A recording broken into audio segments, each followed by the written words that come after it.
வணக்கம் மக்களே. நம்ம நாமக்கல் புதுப்பட்டி வலையப்பட்டிக்கு நடுவுல இருக்க இந்த கஸ்தூரி மலையில இருக்கக்கூடிய கஸ்தூரி ரங்கநாதர் கோவில் பத்தி எத்தனை பேருக்கு தெரியும்?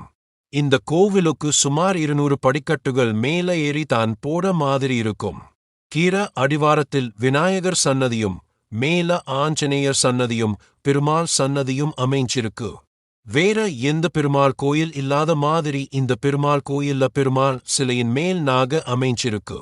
அந்த நாகத்துக்கு அபிஷேகம் பண்ணும் போது பெருமாள் மேல வந்து விழவும் அந்த தீர்த்தத்தை நாம சாப்பிடும் போது சகல தோஷங்களும் நீங்கும்.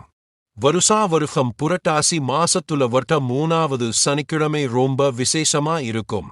வலையப்பட்டி புதுப்பட்டி போன்ற சுற்றுவட்டார பகுதியில் இருக்கக்கூடிய பொதுமக்கள் இந்த கோயிலுக்கு வந்து சாமி தரிசனம் செய்வது வழக்கத்தில் உள்ளது. நீங்களும் நாமக்கல் இருந்தீங்கன்னா கண்டிப்பா இந்த கோயிலுக்கு போயிட்டு வாங்க.